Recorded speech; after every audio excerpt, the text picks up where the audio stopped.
yetu.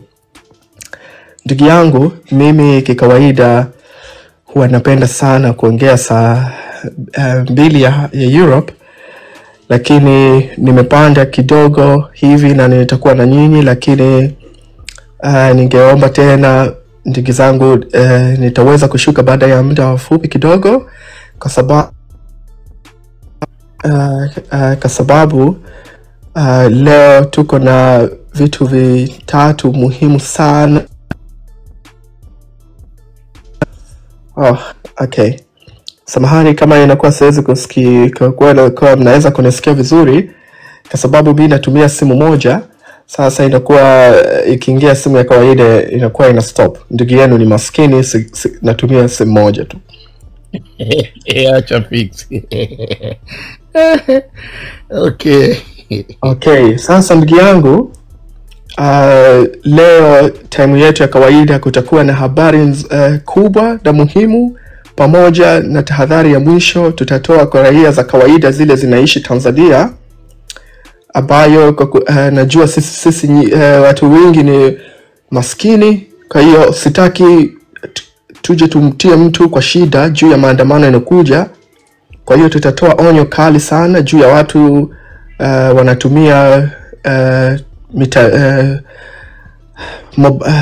mobile banking. Watu walioweka hela Tigo na mambo nyingine, tunaomba tarehe 28 ukuwe na hela zako mkononi cash, kwa sababu kama kaka yetu mchungaji amesema, kama lengo kubwa ni kumparalyze. Kwa hiyo hii sisi tunafanya, tutaiparalize serikali kweli kweli kabisa. Ikiwa anang'ang'ania, tutarajie mambo makubwa sana, tutaikwamisha kweli kweli kabisa. Na leo ikifika saa 6 usiku kuna jambo kubwa kuingia Jumatatu itatokezea, peke zenu mtakuwa mashuhuda. Haina haja kuweka wazi mapema kwa sababu sisi tunakuwa na mipango yetu na Mungu anakuwa na mipango yake, na mipango ya Mungu ni bora zaidi. Sasa ndugu yangu, baada ya muda mfupi kutoka sasa tutakuwa leo tuko na appointment ya kuongea na watu inaitwa UNITR.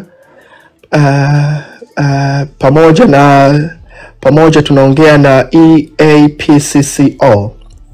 Kwa ufupi tu ndugu zangu, haya ni mashirika makubwa ambayo yanasomesha polisi na jeshi ya Tanzania. Tushawafikia huko wale watu ambao wanawapa mafunzo na kuwatoa nje ya nchi kwenda kusoma, kama nchini Marekani na nchini South Africa, wanasomeshwa mambo ya pilot.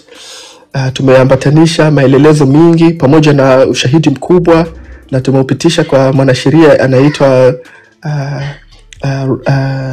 anaitwa Amsterdam, alikuwa anamsimamia Tundu Lissu hivi karibuni. Kwa hiyo hii taarifa nitaitoa kwa upana zaidi, kwa sababu tu hawa jamaa wanawasomesha polisi zetu na majeshi zetu, wanawasomesha kwa lengo ya kuweza kuimarisha nchi yetu. Sasa ile elimu wanakuwa napewa wanaitumia kwa kutuua sisi. Kwa hiyo sasa sisi tunachofanya, kwa vile lengo yetu ni kuiparalyze hii serikali, kuanzia mwakani hakuna Mtanzania yeyote ambaye anatoka kwa idea polisi ama jeshi atapokelewa chuo chochote kwenda kusoma. Wataishia kusomeshana Moshi na Morogoro. Kwa sababu hebu subiri kwanza hapo Abili tucheke kidogo. Okay, naweza kaendelea. Kuna shirika inaitwa East African Police Chief Operation Organization. Hii ina jukumu kubwa ya kusomesha na kusupport mafunzo ya majeshi na mapolisi, ambayo chuo yake iko sehemu inaitwa Moshi Police Academy. Jamani, kopa mnaona hizi habari ni nzito sana, wataishusha jamaa, wataki kabisa kuingia kwenye mfumo. Kopa hapo tuendelee. Sasa tuko na pia appointment, kuna Tanzania mtu ambaye jeshi atakiri jambo. Tuko na idadi tayari ya watu wanaenda kusomeshwa, wanaenda karibu sana, wanaenda kwa kitu inaitwa EU Mission Focusing katika Maritime Security and Horn of Africa. Sasa leo tumepata taarifa njema sana, na nataka niweke wazi sasa hivi muone jinsi gani hawa jamaa tutakwamisha kwa njia ambayo kama nilioahidi, kwa njia ambayo kwa akili za Watanzania kawaida hawawezi kufikiria.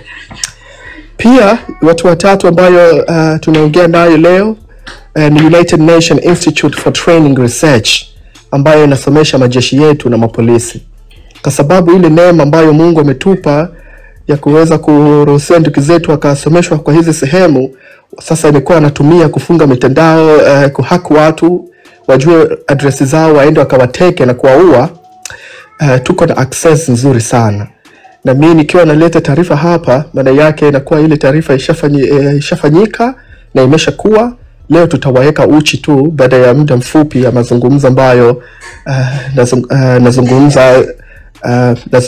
nazungumza na hawa viongozi. Ndugu zangu, kabla sijaendelea kusema sana, naendelea tena kusisitiza juu ya umoja. Tukue familia moja bila ya tofauti ya makabila yetu, ama tofauti ya dini zetu, ama tofauti ya mitazamo yetu, na tukue tayari sana kuwa wanyenyekevu, kwa sababu tukumbuke wako ndugu zetu wameumia sana na wameteseka sana. Tusitumie lugha mbaya na za ubabe hata kama mtu atakuja na swala ambayo haijatupendeza. Sasa ndugu yangu, mujitayarishe na hizi taarifa kubwa. Tahadhari nilotoa ya pesa, kila mtu atoe benki, nitataja benki ambazo mkatoe hela zenu. Tusije tukalaumiana kwa kitu ambayo tutaifanya kwa lengo ya kuiparalyze serikali. Tutafunga na tuko na access tayari, na naiomba serikali kupitia BOT ikiri nini leo imetokezea, isiseme uongo, na ninawapa masaa 48. Ikiwa haijakiri nini mifumo gani tumeishika, tutaacha kila kitu wazi kwa kila mtu aone, hata kama itakuwa athari kwa usalama ya taifa yetu, kwa sababu maadui wataona. Kwa ni vizuri kwa raha zao sasa wakiri leo nini tumeshika nini, na tunashika hii kitu kama mateka. Ikiwa mtu yetu yoyote atashikwa,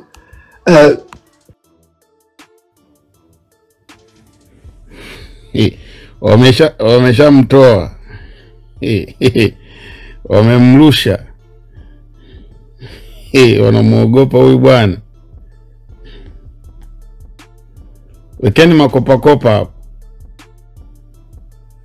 wekeni makopa hapo. Wameshamshusha, wanafanya mchezo.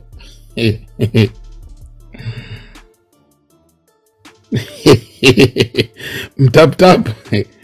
Kwa kweli sasa hivi huyu jamaa kawashika koo kwa kweli. Hapo usipoweka katiba mpya, tuwekee katiba mpya tu, haya mambo yaishe. Watuwekee katiba. Mchungaji unasemaje? Wamempaisha. Fungua maiki mchungaji.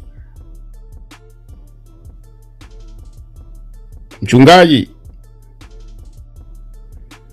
Maamkwe, mnanisikia? Mimi nakusikia. Ya, tunakusikia baba.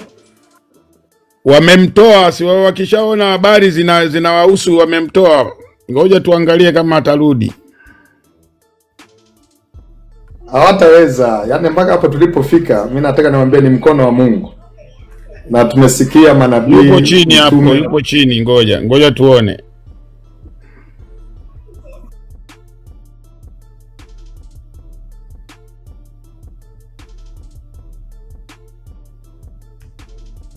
Itakuwa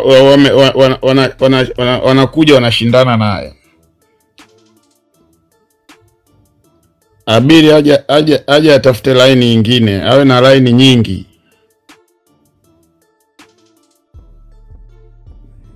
Watuwekee katiba mpya kama wanamuogopa Abiri. Tuwekee katiba mpya tu. Abiri, hebu andika na kuona chini hapo. Kwa kweli wameshikwa koo.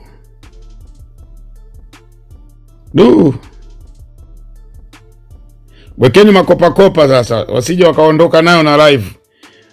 Naona wale jamaa wanaomuhaki Abiri wameshakuja.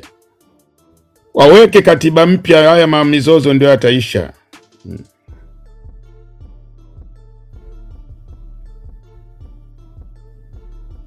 Waweke katiba mpya.